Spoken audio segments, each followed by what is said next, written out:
You ask what real change might look like. And I think that is a really interesting question for liberals and radicals, because there is a hunger for change out there among millions of people who feel sort of insecure, uncertain about the future, and do want that to change. I think that change only comes through a big imaginative idea, a sort of picture of another kind of future, which gives people, which connects with that fearfulness in the back of people's minds and offers them a release from it. Fuck off the internet, I'm tired of circling amongst apologists who love ignoring the reality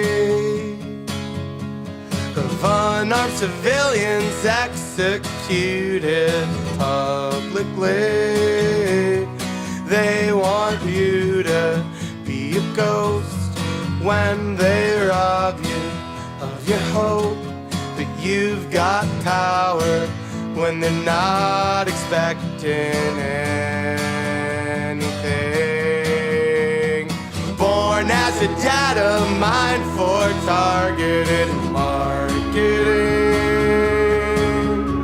and no one will listen up till you become a hashtag or a meme.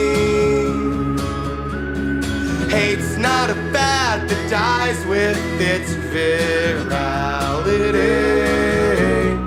They want you to be a ghost when they rob you of your hope, but you've got power when they're not expecting anything.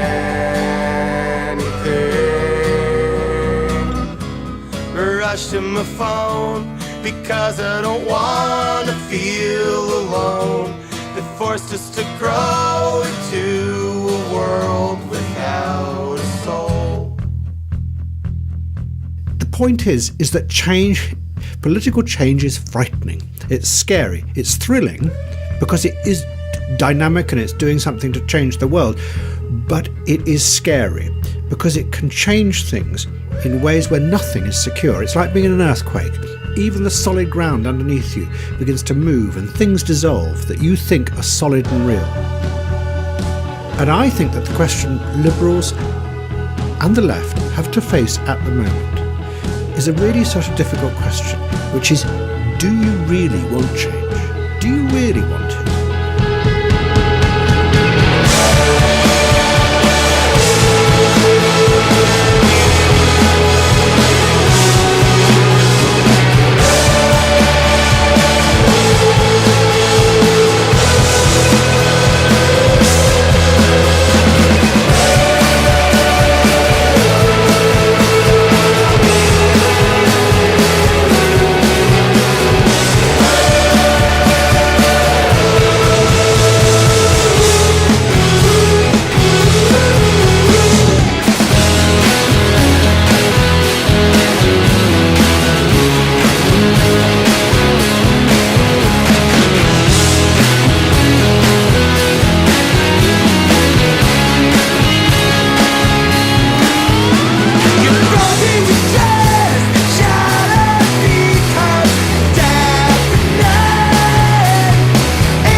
But you can't just sit there forever worrying about big ideas, because there are millions of people out there who do want change.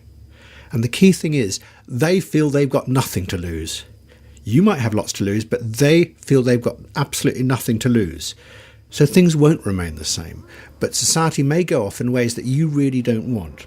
So in answer to your question, what you need is a powerful vision of the future, with all its dangers. But it's also quite thrilling. it would be an escape from the staticness of the world that we have today. And to do that, you've got to engage with the giant forces of power that now run the world at the moment. You might, but the key thing is in confronting those powers and trying to transform the world, you might lose a lot. This is a sort of forgotten idea, is that actually you surrender yourself up to a big idea, and in the process you might lose something. But you'd actually gain in a bigger sense because you'd change the world for the better. And I know it sounds soppy, but sort of this is the forgotten thing about politics, is that you give up some of your individualism to something bigger than yourself. You surrender yourself, and it's a lost idea. And I think, really in answer to your question, is you can spot real change happening when you see people from the liberal middle classes beginning to give themselves up to something, surrender themselves for something bigger than themselves. And at the moment, there is nothing like that in the liberal imagination.